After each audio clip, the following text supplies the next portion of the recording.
Okay, AP Microeconomics Review. This is, I'm going to do two short ones. This first one is going to be 2005 Form B, number 2. Okay, what I've got on the board is what you're given in the test booklet. They draw this graph for you. It should look familiar. You've seen this in our textbook in microeconomics, and they're going to ask us about this. So here we go.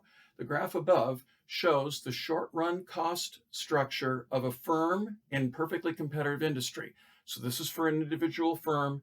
This is not the market graph. This is the firm graph. Identify the cost curves that are denoted by each of the following labels. Curve number 1.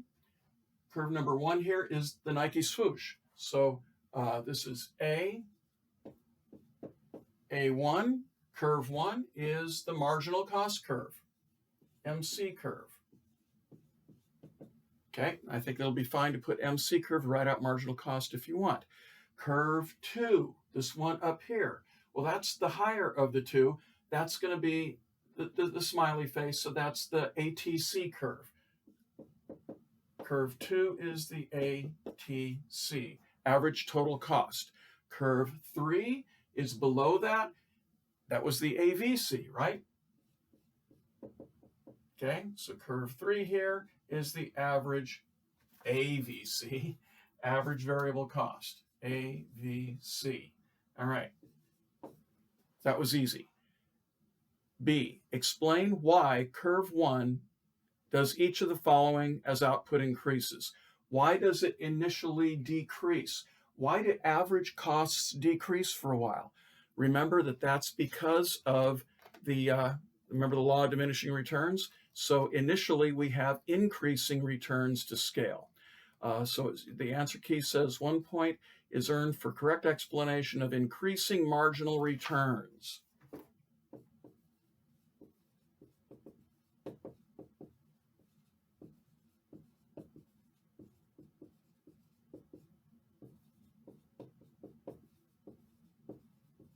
By the way, what I've done here is this is your answer paper. If you're typing, you've typed your AP ID up here and your initials. If you're handwriting, you've got a blank sheet of paper. You've written your AP ID up here and your initials over there on at least 3 or 4 pieces of paper as you need them, okay? So here are the answers. So there's B, increasing returns to scale. That was part B1. So B2 is, why does it finally increase? And it increases because, again, the law of diminishing returns, eventually we get into increasing costs. So 1 point is earned for explaining decreasing marginal returns or the law of diminishing marginal returns. So we get decreasing marginal returns.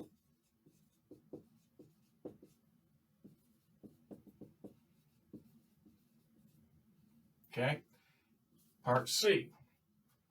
What measure of cost is represented by the vertical distance between curve 2 and 3? So that vertical distance, which keeps getting closer and closer, is, we all remember that, right?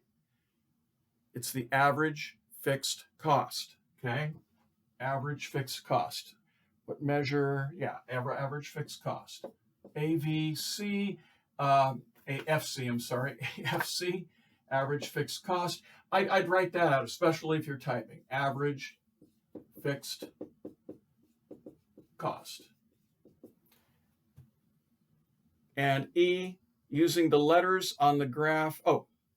Explain. Sorry, part D here. Okay, I almost skipped a part. Don't do that in the test.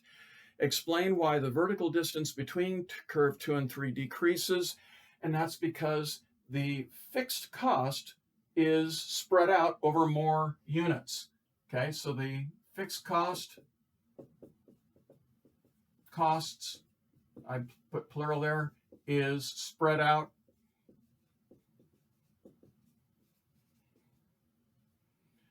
over more units. M-O-R-E. I'd be better off if I were typing, wouldn't I?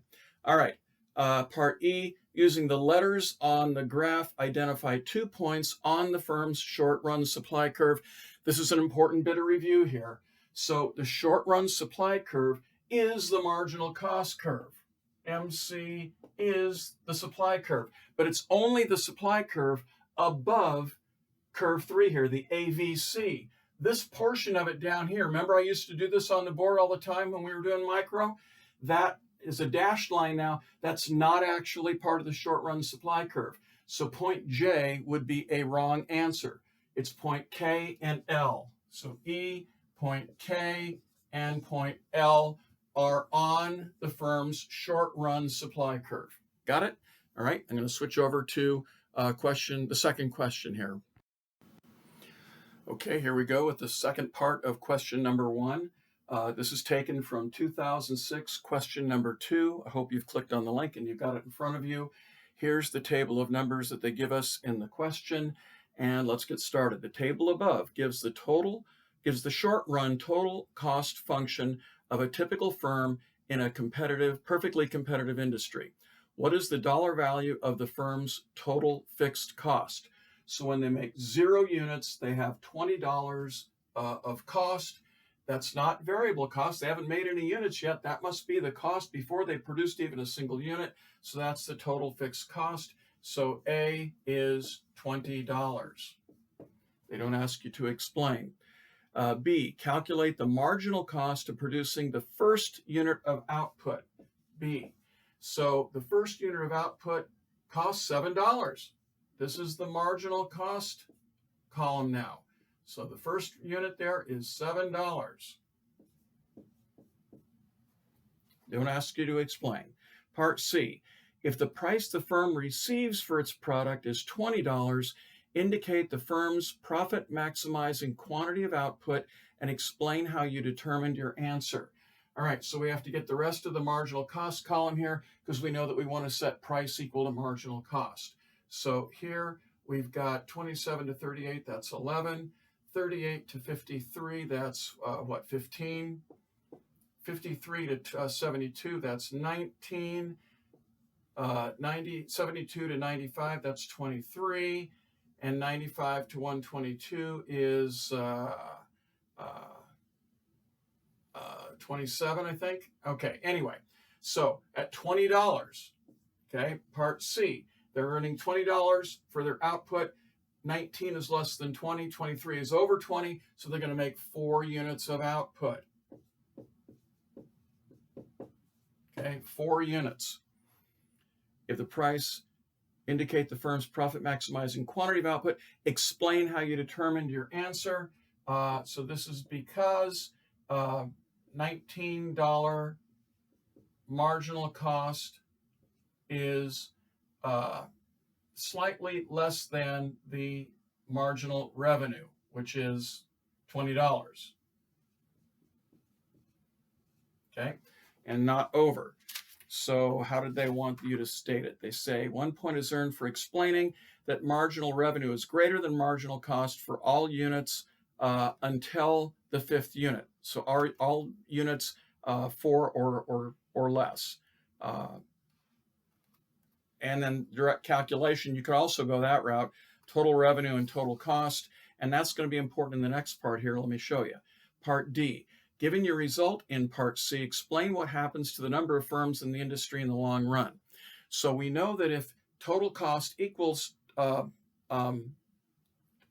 revenue, that the firm and the industry is in equilibrium. No firms will enter, no firms will exit. Because remember, total costs include the normal profit to the entrepreneur. So here, total cost is less than total revenue because 4 times $20 is 80 is your total revenue and 72 is your total cost. So in Part D, since there is profit to be made, there's $8 profit, that's going to draw more firms in. So what is it asking? What will happen to the number of firms? The number of firms will increase. Why? Because there's profits being made. Okay, because there's profits being made. Economic profit is being made. E, assume that this firm operates in a constant cost industry, so no matter how big it gets, these cost curves stay the same.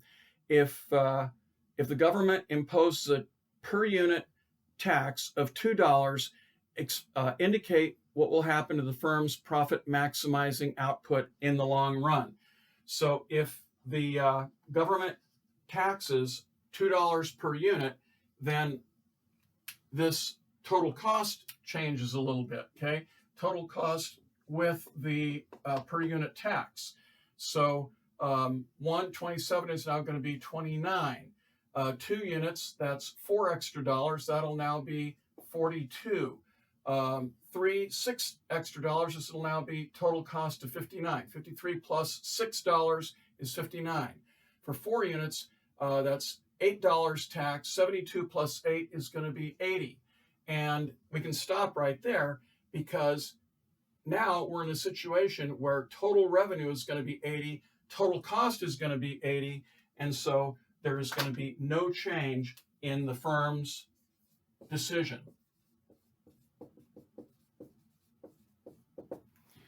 There's what will happen to the firm's profit maximizing output. It'll be no change. And the answer key says point for stating there is no change in the profit maximizing output. All right, so that's basically a question number 1, which is really 2 questions crammed together. Hopefully you got something out of all that explanation and remembered some of your microeconomics. Next video, we'll go over question number 1.